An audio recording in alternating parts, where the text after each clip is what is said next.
सबसे पहली बात, चैप्टर का नाम क्या है? Chapter number 12, understanding the map, मतलब मानचित्र को समझना। Chapter number 12 GSEB, Gujarat school examination board, ठीक है, का ये किताब है ना। और चैप्टर नंबर क्या है?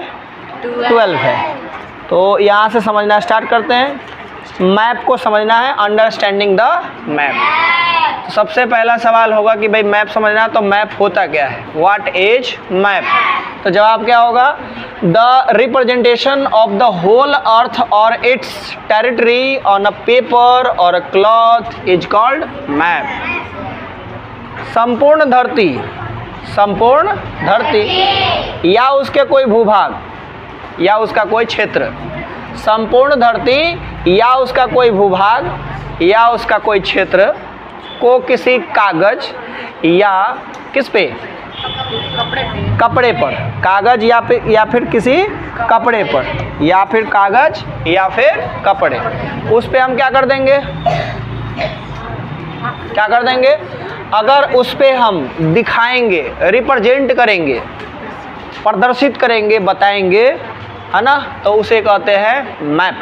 क्या कहते हैं? मैप। यानी संपूर्ण धरती या उसका कोई भूभाग कागज या कपड़े पर दर्शाते हैं तो उसे हम नक्शा या मैप कहते हैं। क्या कहते हैं? नक्शा या मैप किसकी होती है? संपूर्ण धरती की होती है या धरती का भूभाग। संपूर्ण धरती पर क्या है? 7 महादेश, तो 7 महादेश का नक्शा हो सकता है। क्या हो सकता है? नक्शा, ठीक है बोरे। संपूर्ण धरती ये क्या है? और उसका ये भूभाग है, क्या है? और उसे हम क्या दिखा रहे हैं? प्रदर्शित कर रहे हैं। अगर इसी चीज को कागज या कपड़े पर प्रदर्शित करें तो उसे क्या कहते हैं? मैप कहते हैं। क्या कहेंगे? मैप। ये संपूर्ण धरती या उसका भूभाग है जिसको हम किसी कागज या कपड़े पर प्रदर्शित करेंगे तो क्या कहलाएगा? देखो अब ये क्या है? संपूर्ण धरती, और संपूर्ण धरती पर क्या है? 7 महादेश। संपूर्ण धरती पर क्या है? संपूर्ण धरती पर 7 महादेश है। 7 महादेशों का भी क्या है? ये मैप है। क्या है ये? इसमें north America, south America, Europe, Asia, Africa और ऑस्ट्रेलिया, ये दुनिया के 7 महादेशों का नक्शा है। क्या है? तो ऐसे मैप को कहते हैं वर्ल्ड मैप। क्या कहते हैं? World map. क्या कहेंगे? World map. ये क्या है? भारत का नक्शा। यानी 7 महादेशों में से एक देश, 7 महादेशों में से एक महादेश है एशिया, और एशिया में एक देश है भारत। ये भी नक्शा हुआ। इसके बाद ये क्या है? भारत के अंदर गुजरात। भारत के अंदर गुजरात, 28 राज्यों में से एक राज्य गुजरात। क्या है? गुजरात। ये भी क्या है? नक्शा है। खाली गुजराती मत बोलो, नक्शा है उसके आगे। नक्शा क्या है? मैप। अब उसके अंदर क्या है? सूरत। उसके अंदर क्या है? ये सूरत है ना। इसके अंदर क्या है? सूरत। ये एक हो गया सूरत, ठीक है। सूरत सिटी हो गया। यहाँ हम लोग बैठ के पढ़ाई कर रहे हैं। बगल में ओलपाड, इधर कामरेज, नीचे एक जगह इधर पल है ना, पलसाना, अलग अलग नाम है ना, उमड़पाड़ा, ठीक है। ये सब नाम कहाँ है? सूरत के अंदर। ये सब पूरा सूरत सिटी है। क्या है? सूरत सिटी। सूरत सिटी छोटा नहीं है, बहुत बड़ा है। इधर बगल में मिलेगा बारडोली। क्या मिलेगा? बारडोली, है ना। सूरत से आगे क्या है? बारडोली। आगे समझ में? ऊपर है मंगरोल। ये सारे जगह है, ठीक है। इसको ये मैप के हिसाब से आपको बताया गया कि एक नक्शा बना दिया गया कि ये ऐसा जगह है, ऐसा कोई स्थान है, तो इसी को क्या कहते हैं? मैप। क्या पढ़े? The representation of the whole earth और its territory on a paper और cloth is called map. Map बनाने के लिए या तो क्लॉथ या पेपर का इस्तेमाल। पुराने ज़माने में क्लॉथ का इस्तेमाल होता था, कपड़े का। आज के टाइम पे पेपर का इस्तेमाल होता है। यहाँ तक कोई दिक्कत नहीं। The word map is, word यानी मैप वाला जो शब्द है, is derived from the Latin word MAPPA मुंडी। मैप जो है, मैप, इसको लिया गया है मप्पा मुंडी शब्द से। किस शब्द से लिया गया है? Which means a piece of cloth that can be held in the hand. हाथ में आ सके ऐसा कागज का या कपड़े का टुकड़ा जिसे मप्पा मुंडी कहा जाता है, और उसी मप्पा मुंडी शब्द से बना है मैप। मैप किस शब्द से लिया गया है? मैप जो है, जो शब्द है वो किस शब्द से लिया गया है? Latin word, American word. Latin भाषा जो है, अमेरिकन भाषा बोलते हैं लैटिन। अमेरिकी भाषा का नाम क्या है? लैटिन। हम सब बोलते हैं हिंदी, है ना, और अमेरिका में कौन सा भाषा चलता है? लैटिन। कौन सा भाषा? लैटिन। और लैटिन में ही शब्द, लैटिन शब्द ही है मप्पा मुंडी। लैटिन शब्द ही क्या है? मप्पा मुंडी। और उस मप्पा मुंडी में इतना लंबा चौड़ा नाम को काट पीट के MAP मैप, MAP मैप, है ना। तो जैसे नाम को काट के शॉर्ट किया जाता है ना, जैसे गुजरात में सब लोगों का नाम जैसा भी हो उसके नाम को काट कर शॉर्ट कर दिया जाता है। जैसे अगर किसी का नाम, है ना, राजकुमार हो तो उसका शॉर्टकट राजू भाई, बात खत्म। अगर किसी का ना, सब में यहाँ गुजराती में लोग क्या लगाते हैं? भाई लगा देते हैं। सब भाई बहन हो जाते हैं। कोई लड़की का नाम सीता है तो सीता बहन, और सीता बहन ना बोल के सीता बेन होता है ना, नामकरण किया था यहाँ पे। वैसे ही मप्पा मुंडी का नामकरण क्या हुआ? मैप। मप्पा मुंडी का शॉर्टकट क्या हो गया? मैप। मप्पा मुंडी का shortcut map. In the 6th century, a person named Markelli made a book which had only a map. There was a photo of Atlas on this book. 6वीं शताब्दी में, कितनी शताब्दी में? 6वीं शताब्दी। इसका मतलब है 600 ईस्वी। 6th सेंचुरी का मतलब होता है 500 से लेकर 599, 600 नहीं, 500 से लेकर 6th सेंचुरी का मतलब होता है 500 साल से लेकर 599 साल। अभी 2000 से लेकर 2099 में बीच में आ रहा है 2026, है ना। तो हम लोग 21st सेंचुरी में जी रहे हैं। कहाँ जी रहे? 21st सेंचुरी में। उसी तरह 6th सेंचुरी का बात हुई है, तो इसका मतलब 500 से लेकर 599 के बीच कोई साल होगा। और उस साल में मप्पा मुंडी, उस साल में 6th सेंचुरी में एक व्यक्ति था मार्केली, जिसने एक किताब छापा। क्या छापा? और उस किताब में मैप का कलेक्शन था। क्या था? पूरे किताब में मैप था। पूरे किताब में क्या था? मैप। आपके किताब में चैप्टर 1, चैप्टर 2, चैप्टर 3 है, तो उस किताब में केवल चैप्टर 1, चैप्टर 2, चैप्टर 3 नहीं था, वहाँ पे केवल मैप था। किताब में लिखा हुआ रहता ना, यहाँ पे मैप में सिर्फ नक्शा बना हुआ था। पहला पन्ना नक्शा, दूसरा पन्ना नक्शा, तीसरा पन्ना नक्शा, 50 पन्ना, लगातार 50 नक्शा मैप। तो मैप का जो किताब है, वो किताब सबसे पहले बनाया था किसने? मार्केली। किसने बनाया था? मार्केली। मैप के किताब को सबसे पहले किसने लॉन्च किया? मार्केली। और उसके किताब के ऊपर एटलस था। क्या था? उसके किताब के ऊपर एटलस का फोटो था, इसलिए उस किताब का नामकरण क्या हो गया? एटलस। एटलस जो है ग्रीक में, कहाँ? ग्रीक में, है ना, भगवान को कहते हैं। क्या कहते हैं? भगवान। ये एटलस है और पूरे धरती को संभाले हुए है, इसे ग्रीक देवता एटलस कहते हैं। क्या कहते हैं? अरे अपने लोगों का भगवान है ना, भगवान भोलेनाथ, माता सीता, है ना, प्रभु राम, है ना, माता पार्वती, है ना, भगवान भगवती। वैसे ये क्या है? एटलस है। वैसे ये क्या है? एटलस। एटलस भगवान का नाम है। तो अगर कोई कहे एटलस किताब खरीदना है, तो इसका मतलब क्या होगा? उसमें मैप होगा। केवल और केवल क्या होगा? Map. What are atlas maps और कार्टोग्राफी? सवाल पूछा जाएगा, एटलस मैप या कार्टोग्राफी किसे कहते हैं? तो जवाब होगा the group of map is called atlas map और cartography in which different parts of the earth are depicted. मतलब इसका अर्थ क्या हुआ कि मानचित्रों के समूह को क्या कहते हैं? एटलस। मानचित्रों के समूह को क्या कहते हैं? एटलस। और एटलस कहते हैं, या फिर इसे हम कार्टोग्राफी भी कहते हैं। मानचित्रों के समूह को क्या कहते हैं? एटलस। या हम इसे क्या कहते हैं? कार्टोग्राफी। क्या कहते हैं? कार्टोग्राफी। क्या कहेंगे? कार्टोग्राफी। क्या कहेंगे? यानी वह किताब जिसमें ढेर सारे मैप हो उसे क्या कहते हैं? कार्टोग्राफी। वह किताब जिसमें ढेर सारे मैप हो उसे क्या कहेंगे? उठो, प्रसाद लो। माता जी का प्रसाद आया है। क्यों मारा? बता तू। क्यों मार रहा हूँ? क्यों मार रहा हूँ? क्यों मार रहा हूँ? बीच क्लास में नौटंकी कर रही है इसके लिए। तुम कोई पढ़ाई छोड़ के तो उधर बतगुंजन पे लगी हुई है। बैल अब वो सामने बैठी हुई है, देख इधर, बैठ जा। मजा आया? कैसा लगा प्रसाद? वाह वाह वाह करते रहते बैली कहीं के, टाइम खोटी करती है। चलो आगे समझ में पड़े। एटलस यानी मानचित्रों का किताब, एटलस यानी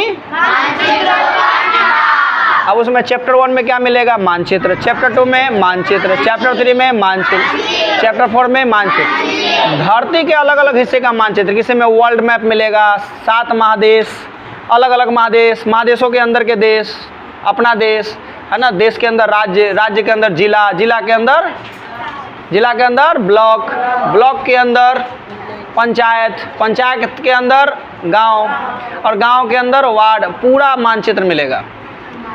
समझ आई बात?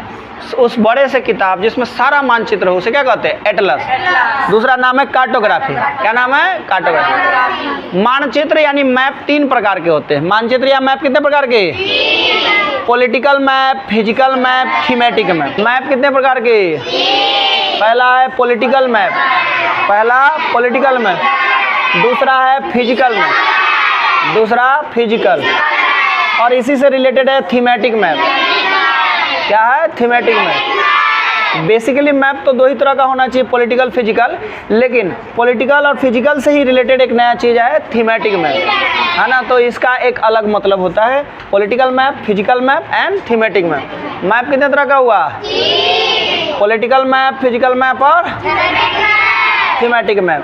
पहला है political map, the map showing the division of country, state, etc is called political map. यानी वह नक्शा जिसमें है ना देश का, राज्य का, जिला का, सबकी एक बाउंड्री बनाई गई हो, है ना, सबकी एक बाउंड्री का महत्व दिखाई गई हो, है ना, तो उसे हम क्या कहते हैं? Political map. क्या कहेंगे?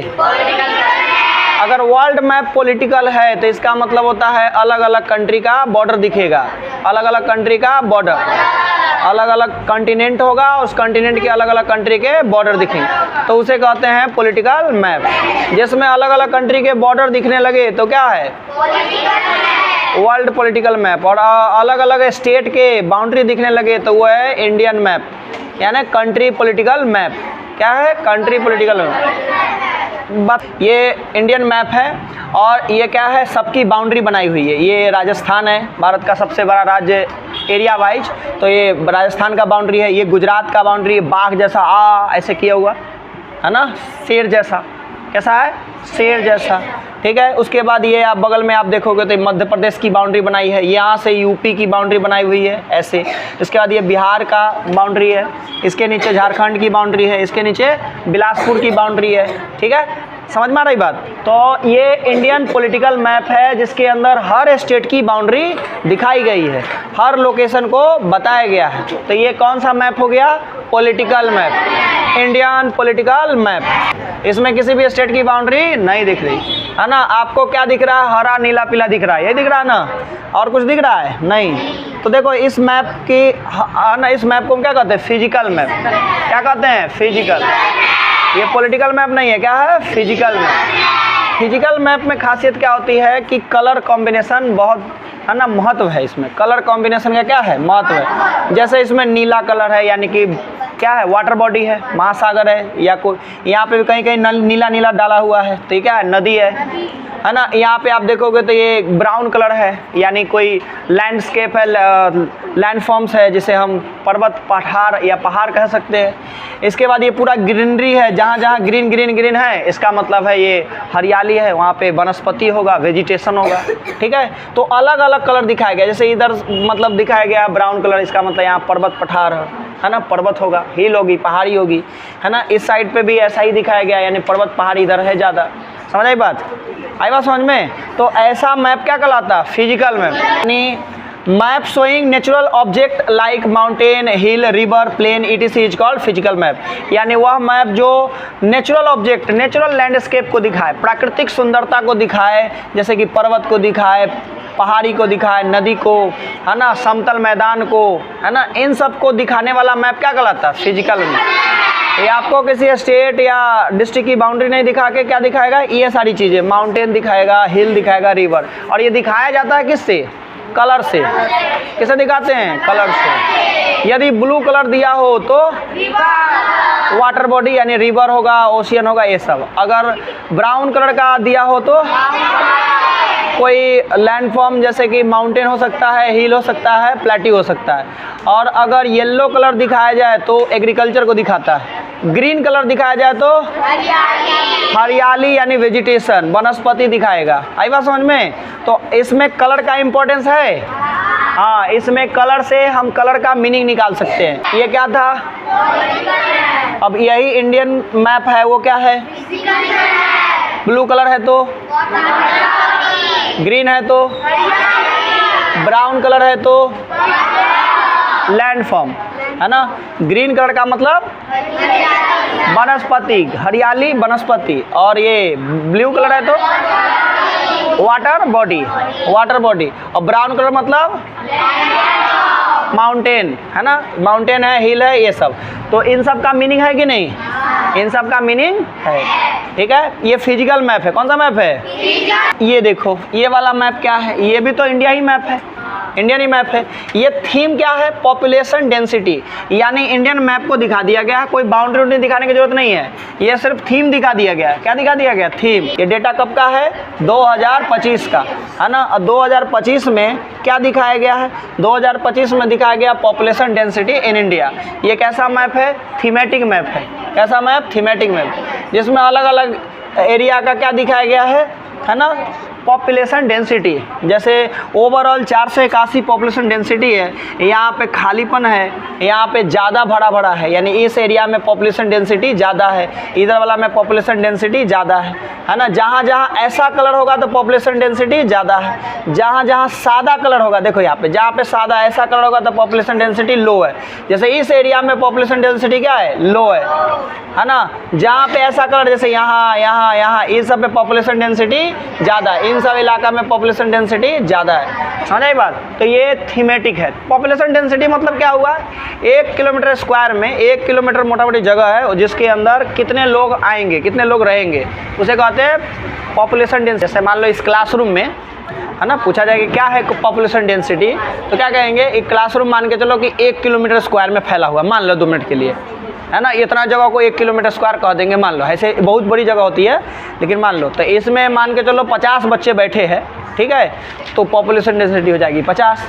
मान लो इतने दूर में 500 बच्चा बैठा दिए तो पॉपुलेशन डेंसिटी क्या हो जाएगी, 500। यानी हर 1 किलोमीटर स्क्वायर में जितना लोग रहेगा उसको क्या कहते हैं, पॉपुलेशन डेंसिटी। पॉपुलेशन डेंसिटी यानी आबादी घनत्व, आबादी घनत्व। जहाँ पे ज़्यादा लोग घिना के बैठे हुए हैं सो घनत्व ज़्यादा है, जहाँ पे खाली खाली है, कम आदमी है, उसे पॉपुलेशन घनत्व कम कहेंगे, यानी लो पॉपुलेशन डेंसिटी। तो यहाँ पे ज़्यादा आबादी है नहीं, और यहाँ पे आबादी ज़्यादा है, यहाँ पे आबादी ज़्यादा है, यहाँ पे आबादी ज़्यादा है। तो ये थीमेटिक मैप है। क्या मैप है, थीमेटिक। जैसे यहाँ पे देखो, ये 2 मैप है इंडिया का, ये भी एक थीम बना दिया गया है ना, और यहाँ पे भी थीम बना दिया गया है। इसको देखो, ये क्या है, गुजरात का पॉलिटिकल मैप। क्या है, गुजरात का पॉलिटिकल मैप। क्या है ये, तो इधर रहो, हाँ ऐसे रहो, इतने पे रहो, इतने पे रहो। ये क्या है, गुजरात का, क्योंकि गुजरात की हर डिस्ट्रिक्ट की क्या बताई गई है, बाउंड्री। इसमें गुजरात के हर डिस्ट्रिक्ट की बाउंड्री है। अब ध्यान से देखेंगे, हर डिस्ट्रिक्ट, जैसे यहाँ पे है देवभूमि द्वारका, बगल में गांधी जी का इलाका पोरबंदर, ये है जूनागढ़, यहाँ पे गिर सोमनाथ, यहाँ पे है दीव, ये हो गया आपका अमरेली, है ना, या राजकोट, ये क्या है, बोतार, सुरेंद्र नगर, मोरबी, कच्छ, हर जगह का नक्शा है इसमें, है ना। यानी गुजरात के अंदर का हर डिस्ट्रिक्ट है इसमें, ठीक है। ये आनंद है, अहमदाबाद है, गांधीनगर है, मेहसाना है, साबरकांठा है, बनासकांठा है, पाटन है, गुजरात का सबसे बड़ा जिला कच्छ है। तो ये हर डिस्ट्रिक्ट को बताया गया। 33 जिला है गुजरात के अंदर, और यही क्या है, पॉलिटिकल मैप ऑफ गुजरात है। सबकी बाउंड्री बताई गई है, सारा लोकेशन बताया गया है। तो इसे हम क्या कहते हैं, गुजरात स्टेट की पॉलिटिकल मैप। उसी तरह हर राज्य का पॉलिटिकल मैप होता है। ठीक है। अब इस नक्शे को देखिए, क्या इसमें आपको बाउंड्री बताई गई है? नहीं। इसमें आप देखोगे तो हरियाली है, ब्राउन कलर है, नीला कलर है, सब मिला दिया गया है कि नहीं। तो अब ये फिजिकल मैप हो गया। क्या हो गया? इसमें जहाँ जहाँ ब्राउन कलर है, जहाँ जहाँ ब्राउन कलर है उसका मतलब हो गया कि वहाँ पे क्या है? माउंटेन होगा। जहाँ जहाँ ग्रीन कलर है इसका मतलब है वहाँ पे क्या है? क्या है? वनस्पति। क्या है? वनस्पति। गुजरात का क्या है? Physical map. क्या है? Physical map. फिजिकल मैप में क्या दिखाया गया है? ये ब्राउन कलर दिखाया गया मतलब माउंटेन है, और ग्रीन कलर दिखाया गया मतलब ग्रीनरी है, हरियाली। ठीक है। यहाँ पे थोड़ा सा कलर कम कर दिया गया, ग्रीनरी कम है, तो इसका मतलब यहाँ पे क्या है? डेजर्ट है। क्या है? डेजर्ट है ना। इधर ग्रीनरी ज़्यादा है, इसका मतलब यहाँ पे हरियाली ज़्यादा है, हरियाली ज़्यादा। तो ये पूरा क्या है? कौन सा मैप है? Physical map. क्या है? Physical map. फिजिकल मैप में कलर का इंपॉर्टेंस है। ये गुजरात का फिजिकल मैप है। ठीक है। इसके आगे देखिए, अब ये गुजरात का कैसा मैप है। इसमें ध्यान से देखोगे तो 4 मुख्य जगह गुजरात के हैं, वो दिखाए गए हैं। North Gujarat, central Gujarat, south Gujarat और सौराष्ट्र यानी कि कच्छ। टोटल कितने हैं? 4। इस थीमेटिक मैप में, ये जो थीमेटिक मैप है गुजरात का, इसमें क्या दिखाया गया है? गुजरात के 4 मुख्य क्षेत्र। क्या दिखाया गया है? नॉर्थ में पाटन वाला हिस्सा हो गया, साउथ में सूरत वाला हिस्सा है ना, नॉर्थ में पाटन, साउथ में सूरत, और ईस्ट साइड में हो गया अहमदाबाद। अहमदाबाद का लोकेशन इस साइड से आएगा, और वेस्ट साइड में क्या आ गया? कच्छ, राजकोट वगैरह। ये क्या है? World map. क्या है? World map. वर्ल्ड मैप में मतलब कैसा मैप है ये? तो ये पॉलिटिकल है, क्योंकि हर स्टेट की बाउंड्री दिखाई गई है। दिखाई गई कि नहीं? हर स्टेट की बाउंड्री आपको दिख रही है। तो हर स्टेट की जब बाउंड्री दिख रही है तो कौन सा मैप हो जाएगा? Political map. कौन सा मैप हो जाएगा? World political map. और इस मैप को देखोगे तो बाउंड्री दिख रहा है। यहाँ पूरा नॉर्थ अमेरिका पोत दिया है ग्रीन कलर या बाकी कलर से, यानी बाकी बाउंड्री है नहीं कि यहाँ पे कौन सा कंट्री क्या है, पता चल रहा है इसमें? नहीं। इंडिया, एशिया, अफ्रीका सबको देख लो, जैसे जैसे पोत दिया गया। तो ऐसे मैप फिजिकल मैप है। क्या है? फिजिकल। वर्ल्ड फिजिकल मैप है। वर्ल्ड फिजिकल मैप है। World physical map. ये कौन सा मैप है? Thematic map. World thematic map है। वर्ल्ड थीमेटिक मैप है। इस मैप में क्या बताया गया है? किस कॉन्टिनेंट का ज़्यादा लैंड मास है और किसका कम लैंड मास है, यही बताया गया है। किसका लैंड मास ज़्यादा है, किसका लैंड मास कम है। लैंड मास का मतलब होता है कितना ज़मीन, लैंड मास मतलब कितनी ज़मीन। तो पूछा जाए दुनिया का सबसे बड़ा ज़मीन वाला एरिया, सबसे बड़ा ज़मीन वाला जो कॉन्टिनेंट है, महादेश है, वो कौन है? एशिया। तो एशिया, ये जो ब्लू कलर में दिखाया गया, इतना बड़ा एशिया है, इतना बड़ा एशिया है। ये दुनिया का सबसे बड़ा लैंड मास वाला कॉन्टिनेंट है, और इसका लैंड मास कितना है? 16 करोड़ 9 लाख 20 हज़ार। 16 करोड़ 9 लाख 20 हज़ार। दूसरे नंबर पे क्या है? अफ्रीका। इसका है 11 करोड़ 73 लाख। 11 करोड़ 7 लाख, 73 नहीं, 11 करोड़ 7 लाख। तीसरे स्थान पे नॉर्थ अमेरिका, 9 करोड़ 46 लाख। 9 करोड़ 4 लाख 60 हज़ार, गलत बोला जा रहा है। इसके बाद है साउथ अमेरिका। आप इसको ऐसे याद रख लो, South America 6 crore, Antarctica 5 crore, Europe 3 crore, और ऑस्ट्रेलिया 2, लगभग 3 करोड़। समझ आई बात? अगला टॉपिक है types of map on the base of scale, यानी स्केल के आधार पर मानचित्रों के प्रकार।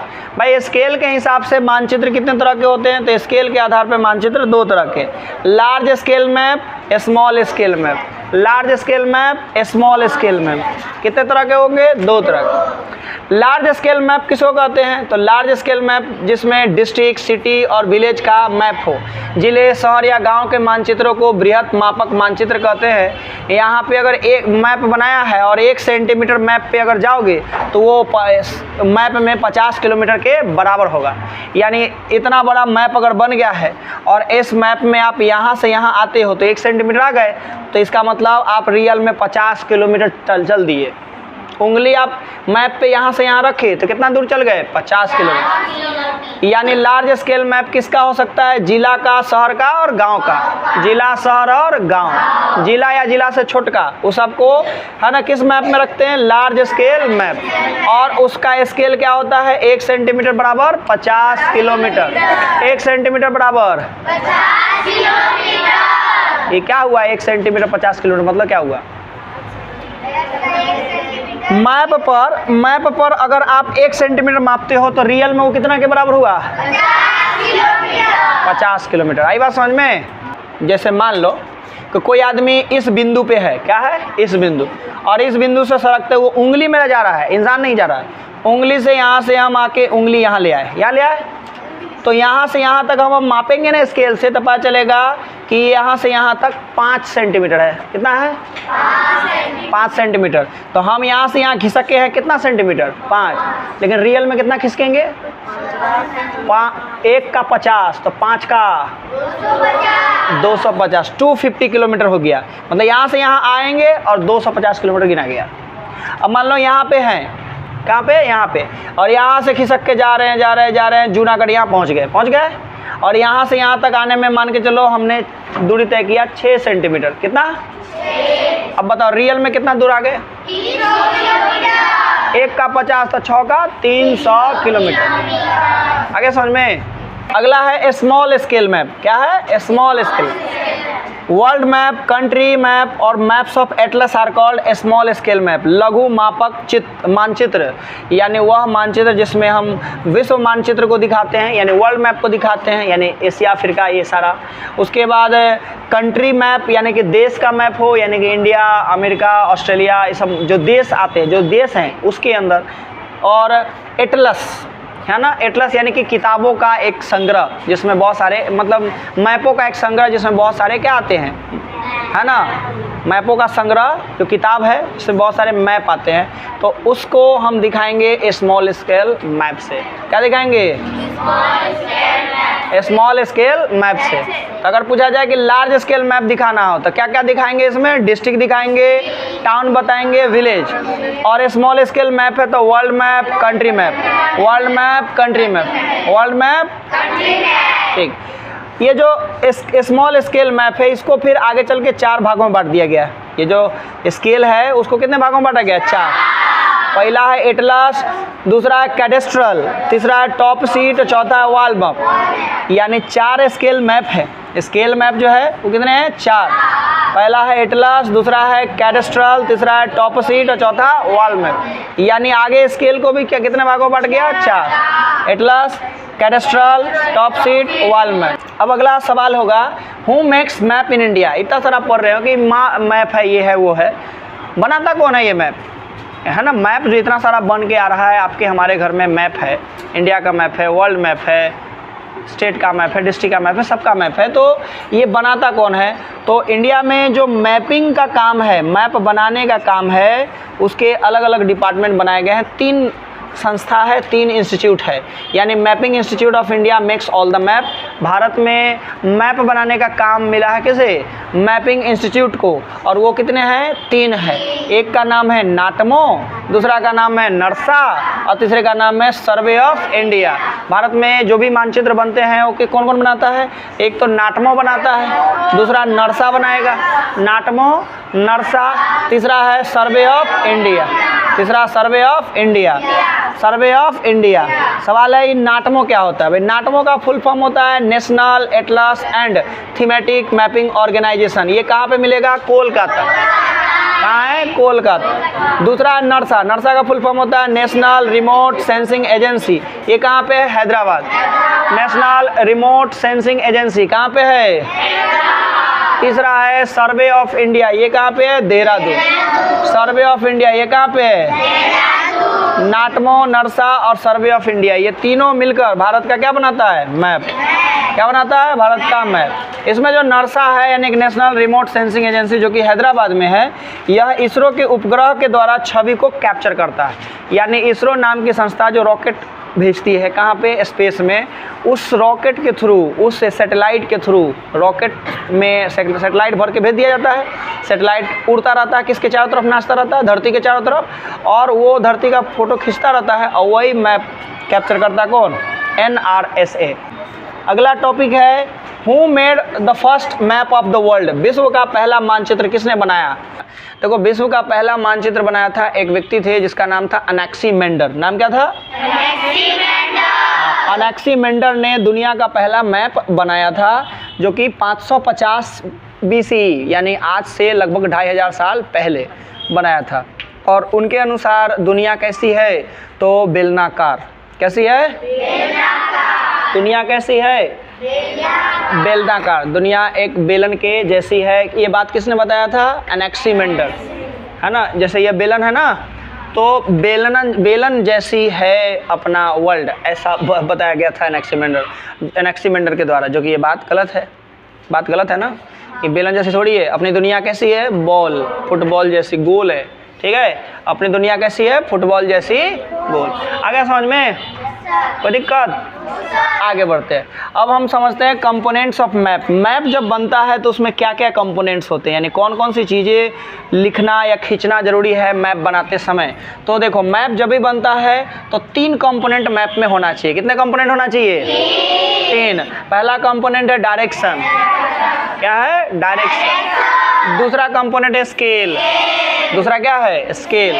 तीसरा है कन्वेंशनल साइन। तीसरा क्या है, direction, scale, conventional sign. Direction, scale, conventional sign. Direction, scale, good. Direction, scale और कन्वेंशनल साइन। डायरेक्शन, स्केल और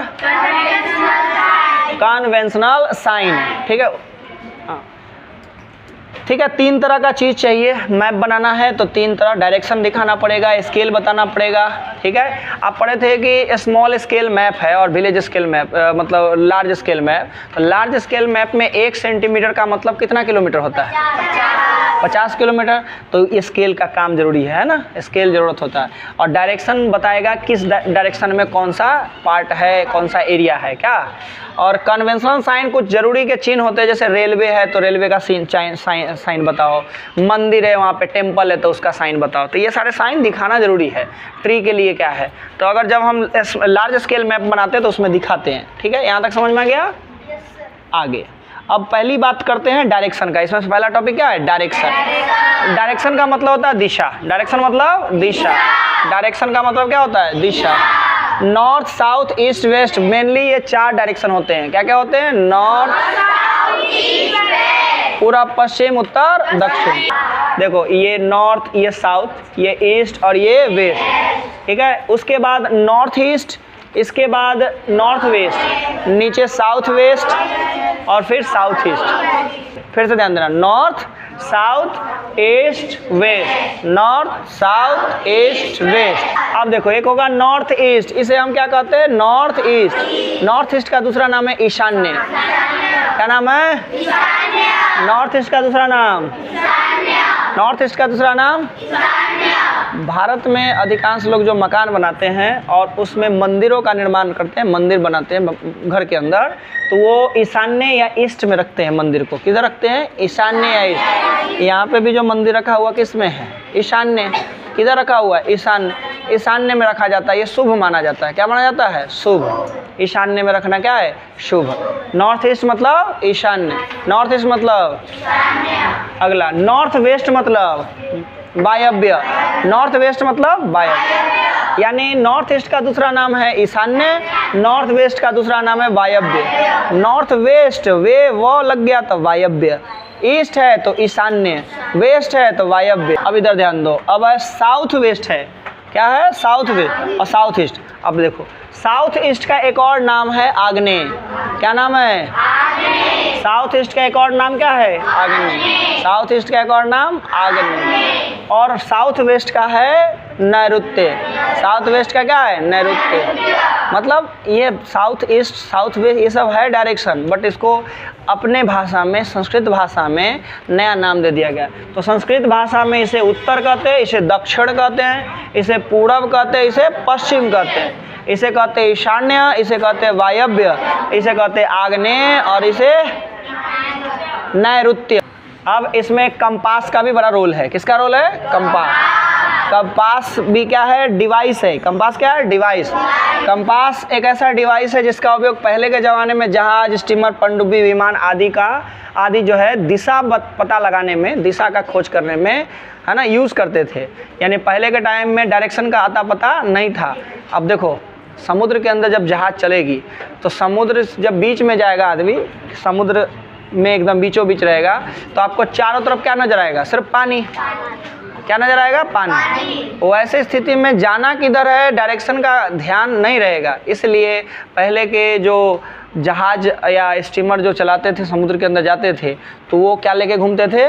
कंपास। और कंपास हमेशा नॉर्थ और साउथ के तरफ उसकी सुई लगी होती है, हमेशा अलाइन होता है किधर की तरफ? नॉर्थ और साउथ। नॉर्थ और साउथ की तरफ अलाइन होता है, तो इससे उनको डायरेक्शन पता चल जाता है कि नॉर्थ ये है, साउथ ये है। तो जो बच गया उधर जाना है तो पूरब पश्चिम का पता चल जाएगा। इधर नॉर्थ साउथ ऐसे है तो इधर ऐसे पूरब पश्चिम हो जाएगा, तो उनको पता चल जाता था। कंपास का उपयोग दिशा का पता लगाने के लिए किया जाता था जहाज और स्टीमर में। ठीक है, आगे समझ में।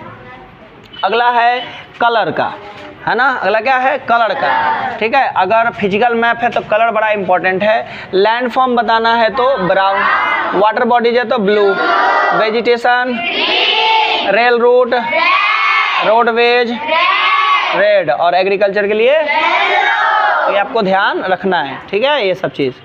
ठीक है, अब बात आता है स्केल का। क्या आता है? स्केल का। Ratio of the distance between two places on the earth and the distance between these two places on the, है ना, मैप। समझ में आ रहा बात? क्या लिखा है? लिखा है कि ratio of the distance between two places on the earth and the distance between these two location on the map is called scale. Is called scale. Is called scale, है ना। यानी धरती का कोई स्थान है, ध्यान देना बोले, स्केल का मतलब धरती का कोई स्थान, है ना, और धरती के दो स्थानों के बीच की दूरी, है ना, धरती के दो स्थानों के बीच की दूरी का अनुपात निकालेंगे किससे? मैप पर वही दो स्थानों के बीच की दूरी का, और ये अनुपात जो भी आएगा वही कहलाएगा स्केल। क्या कहलाएगा? स्केल। मैप पर अब दो स्थानों के बीच गए, अब मान के चलो कि यहाँ पे मान लो कोई एक जगह है, यहाँ पे एक जगह है, तो किलोमीटर नाम का कोई जगह है, यहाँ से आपको मानचित्र नाम के जगह पे जाना है। यहाँ से कहाँ जाना है? यहाँ। तो यहाँ से यहाँ जाना है, यहाँ से यहाँ। तो ऐसे मानचित्र पे जाने पे यहाँ से यहाँ गए तो आप मान के चलो 10 सेंटीमीटर चले। कितना सेंटीमीटर चले? ऐसे चले तो 10। कितना सेंटीमीटर? 10 चले। और रियल में मैप पर अगर नहीं चल के जगह सच्चों में उस जगह पे जाओगे तो वहाँ चलने में आपको कम से कम लग जाएगा 1 दिन। तो वो मोटा मोटी दूरी लगभग हो जाएगा 500 किलोमीटर। क्या हो जाएगा? 500। यानी 10 सेंटीमीटर का अर्थ क्या हुआ? 500 किलोमीटर। 10 सेंटीमीटर का अर्थ 500। वही स्केल है। क्या है? स्केल। स्केल समझ में आया? अब है कन्वेंशनल साइन। क्या है? सार्वकालिक चिन्ह है। क्या है? सार्वकालिक चिन्ह। यानी मानचित्र पर विभिन्न भौतिक एवं सांस्कृतिक विवरणों को कुछ चिन्ह की सहायता से दर्शाया जाता है। इन चिन्हों को क्या कहते हैं? सांस्कृतिक चिन्ह कहते हैं। क्या कहते हैं? सांस्कृतिक चिन्ह। मानचित्र पे कुछ खास जगह है, खास विरासत है या कोई स्थान है, स्थल है, उसको जिस पे दिखाएंगे, है, जिस चित्र के सहायता से दिखाएंगे उसे क्या कहते हैं? उसे कहते हैं कन्वेंशनल साइन, सार्वकालिक चिन्ह। जैसे देखो माउंटेन के लिए डॉट डॉट डॉट 3 को मोतियों को माला बिछा दिया, माउंटेन हो गया, है ना। हिल के लिए एगो मोती के माला, अब पीक के लिए एगो मोती के माला के बीच में ट्रायंगल। पास बनाना है तो एक इधर काट दो, एक इधर काट दो, अब बीच में डॉट डॉट डॉट कर दो, तो ये पास है। बीच माने इधर माउंटेन, बीच में रास्ता है, पास हो गया। ये रिवर बताना हो तो उल्टा वाई, काला पेंट मार दो, उल्टा वाई मतलब रिवर। नॉर्थ डायरेक्शन बताना है तो एन लिख के माथा पे एन लिख दो, मतलब ये तीर बना के माथा पे एन। डिस्ट्रिक्ट बाउंड्री के लिए डैश डैश डैश, ठीक है। स्टेट बाउंड्री के लिए डॉट डॉट डॉट। और इंटरनेशनल बाउंड्री के लिए 2 कलर में डैश छोटा बड़ा देंगे, और स्केल बताना हो तो ये ऐसा चिन्ह देंगे। तो ये सारी बातें किस चीज़ से रिलेटेड है? ये कन्वेंशनल साइन से रिलेटेड है। कुछ और भी है? तो हाँ, कुछ और भी है। देखिए, यदि कैपिटल ऑफ बाउंड्री बताना है तो ऐसा सिंबल, ठीक है, एक सर्कल बनाएंगे, पेंट कर देंगे और उसके चारों तरफ बाउंड्री बना देंगे। कैपिटल ऑफ स्टेट के लिए पेंट नहीं करेंगे, सेम रहेगा, पेंट नहीं करेंगे। डिस्ट्रिक्ट हेडक्वार्टर के लिए सीधा एक गोला पार के छोड़ दिया गया। सिटी के लिए छोटा सा गोला। फॉरेस्ट के लिए ऐसा सिंबल बताया जाता है। पुलिस स्टेशन में पीएस लिखा जाता है, और पोस्ट एंड टेलीग्राफ ऑफिस के लिए पीटीओ लिखा जाता है। इधर भी कुछ है, जैसे सर्किट हाउस है तो CH, police office post office है तो पीओ, लाइट हाउस है तो ऐसा सिंबल, रेल रूट के लिए ऑपरेशन का चिन्ह, ऑपरेशन का दाग, है ना, और पक्का रोड है तो ऐसा, और डैम ऑन द रिवर है तो ऐसा नदी बना के और इसके ऊपर ऐसे काट देंगे तो डैम हो गया। कॉन्फ्लुएंस ऑफ रिवर है तो नदी है तो वाई जैसा दिखा देना है। तो इस तरह से कन्वेंशनल साइन दिखा दिया जाता है मैप में, ताकि अलग से पता लग सके कि अच्छा यहाँ रेल रूट है, अच्छा ये क्या है तो यहाँ मंदिर है, ये क्या है तो यहाँ पे पास है, यहाँ पे पक्का रोड है, यहाँ पे कच्चा रोड है, यहाँ पे पोस्ट ऑफिस है, वो सब दिख जाएगा मैप में। समझ आई बात? इससे ना आइडिया आ जाता है कि कौन सा स्थान क्या है। जैसे ये एक मैप दिया हुआ है, ये क्या दिया है? एक मैप। अब इस मैप में ये है सिंबल, इसका मतलब ये पेड़ है, क्या है? पेड़। ये सिंबल, इसका मतलब यहाँ पे मंदिर है। तो ये सारी चीज़ें लिखी हुई है, इससे आपको मैप में अंदाजा, यहाँ हरियाली है, यहाँ कुआं है, यहाँ 2 पेड़ है, 2 मतलब घर है, यहाँ एक और मंदिर है, यहाँ कई सारा घर है, यहाँ पे तालाब है, यहाँ पे पानी टंकी है। ये सारा चीज़ क्या पता चलता है? ये सारा चीज़ मैप से पता चल जाता है कि अच्छा ये आपका गांव है और गांव इस तरह दिखता है, ठीक है, इतना बड़ा गांव है। आगे समझ में?